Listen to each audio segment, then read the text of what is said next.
Bismillaahi Raxmaani Raxiim. Buraanbarka waxaa igu kalifay markii aan arkay sharaftii culimada oo meel lagaga dhacay. Sida tan baanu ku bilaabmayaa. Haweenka hugi islaamka ku hilaabanow,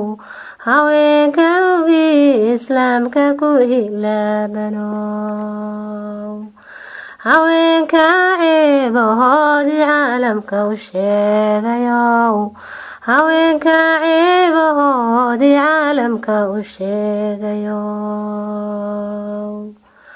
haweenka xumaanahoodii noo xaqiijiyow,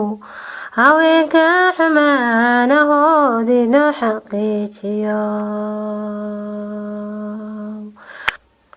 haween xishood baa loo ogaaye haweenka xad dhaafayow, haween xishood baa loo ogaaye haweenka xad dhaafayow,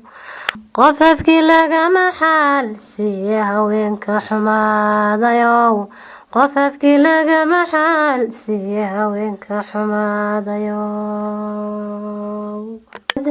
mabadariyaasha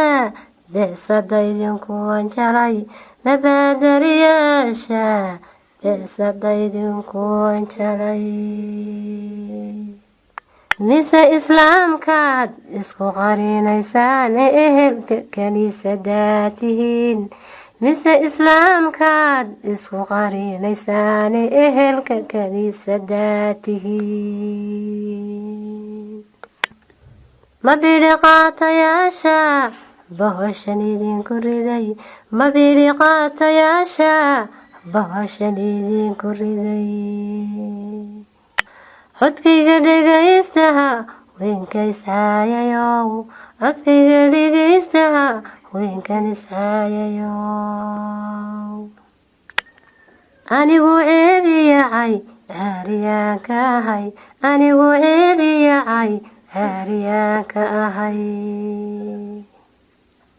caqli saliimiyo cilmaan ku hubaysanahay, caqli saliimiyo cilmaan ku hubaysanahay, nawaan idinla talinayaa taabadsadooyinow, nawaan idinla talinayaa taabadsadooyinow, towbada u noqdo oo tasbiixda badsha, towbada u noqdo oo tasbiixda badsha, caalimka ilaahay carabkiina yoo ku dhicin, caalimka ilaahay carabkiina yoo ku dhicin, carabku idin engegiyo caamiyaydu noqon, carabku idin engegiyo caamiyaydu noqon, ifkana caarcaariyo cidhib xumaydun mudan, ifkana caarcaariyo cidhib xumaydun mudan, cadaabkii rabbiyo ciqaabaydun geli, cadaabkii rabbiyo ciqaabaydun geli,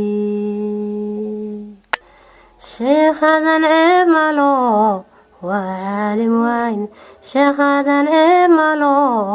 waa caalim weyn, cadeed soo baxduu yahay caalamka maanta jira, cadeed soo baxduu yahay caalamka maanta jira, mufti weeyo afarta madhab buu ka jawaabayaa, mufti weeyo afarta madhab buu ka jawaabayaa, in loo dhigo hadda caalamkan kuma ogeyn, in loo dhigo hadda caalamkan kuma ogeyn,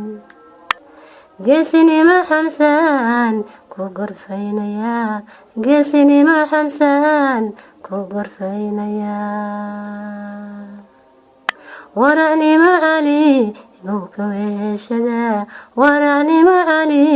buu ka weheshadaa,